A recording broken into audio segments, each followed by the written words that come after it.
Assalamualaikum warahmatullahi wabarakatuh.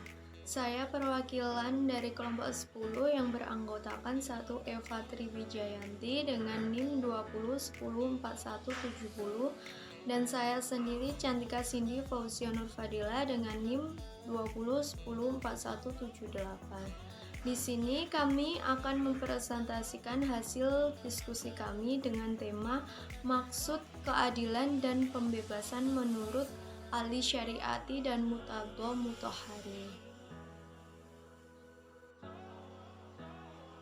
Pandangan Ali Syariati tentang keadilan.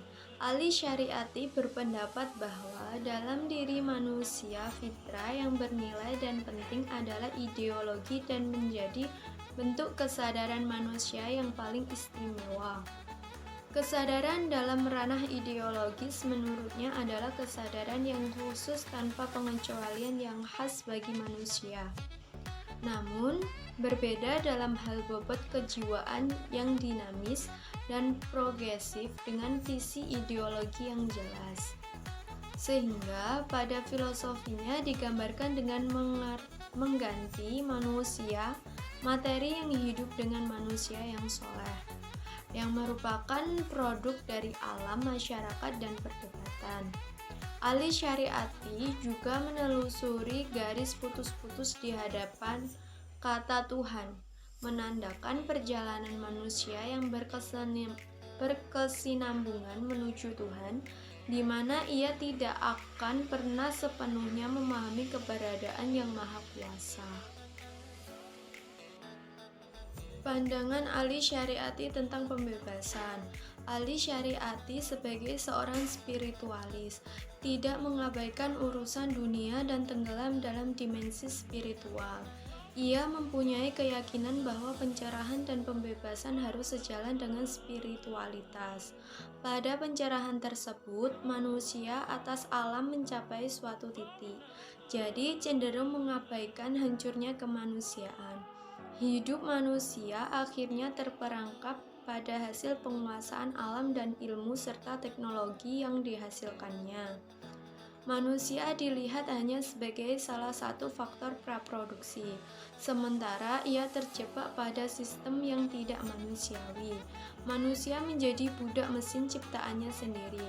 Disinilah tokoh-tokoh eksistensialis meneriakkan jeritan mereka agar manusia menyadari eksistensi dirinya sebagai manusia, bukan hanya robot-robot yang dikendalikan oleh sistem yang membelenggu kebebasan manusia. Sehingga humanisme agama lebih menitik beratkan pandangannya pada falsafah yang dibuat. Manusia diciptakan oleh Tuhan dan oleh karena itu ia memiliki hubungan yang unik dengan Tuhannya. Manusia dari perspektif religius ini dapat juga dibedakan antaranya menganggap ketinggian harkat dan nilai manusia, di samping ada yang mencerminkan kerendahan derajat manusia. Dari beberapa sudut pandang mengenai manusia dan kemanusiaan, dapat ditarik beberapa aspek bahwa bagi para humanis, manusia dipandang dalam perspektif cukup kompleks. Di antaranya adalah manusia dapat dilihat sebagai makhluk tertinggi, manusia mandiri, makhluk yang sadar, makhluk yang mampu menyadari dirinya, makhluk yang kreatif, makhluk yang idealis, dan makhluk yang bermoral.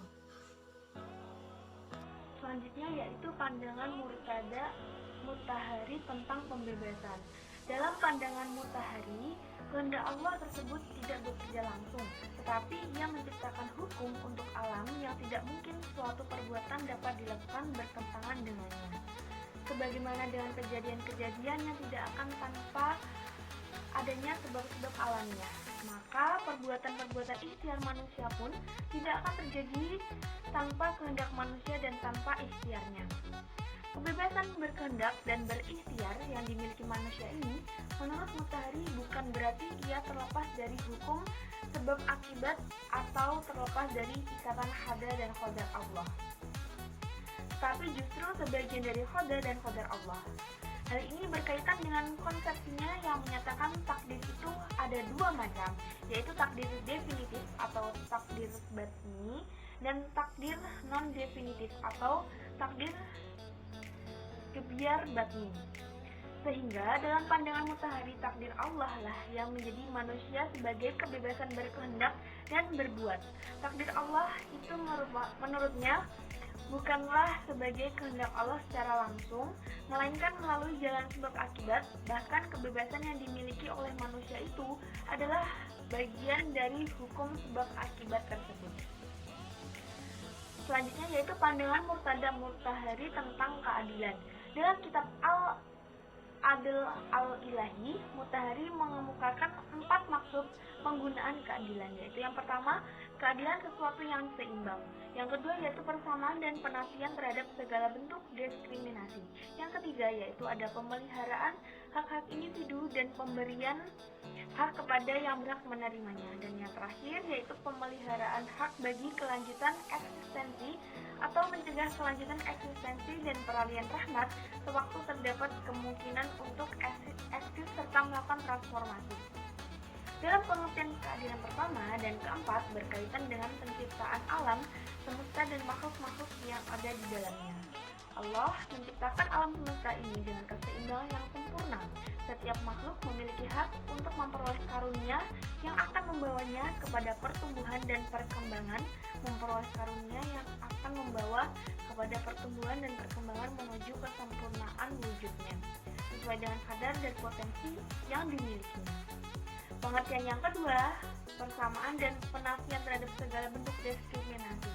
Walaupun tidak pasti sama, dapat disejajarkan dengan konsep persamaan atau egalit dalam pemikiran demokrasi barat.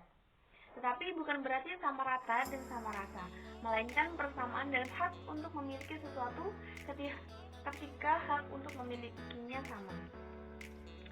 Adapun pengertian keadilan yang ketiga atau pemeliharaan hak-hak individu dan pemberian hak kepada setiap orang yang berhak menerimanya, Mutahari menyebutnya dengan istilah keadilan sosial, yaitu keadilan yang harus dihormati dalam hukum manusia dan setiap individu diperintah untuk menegakkannya.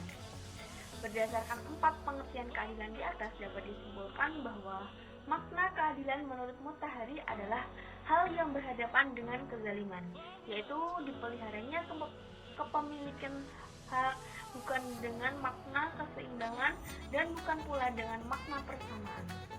Ini berarti bahwa dari 4 makna keadilan yang dikemukakannya itu, hanya 2 yang termasuk dalam pengertian konsep keadilan ilahi yang dikemukakannya, yaitu makna keadilan yang terdapat pada nomor 3 dan nomor 4. Sementara makna keadilan yang terdapat pada nomor 1 dan nomor 2 berada di luar pengertian konsep keadilan ilahi yang dibahasnya.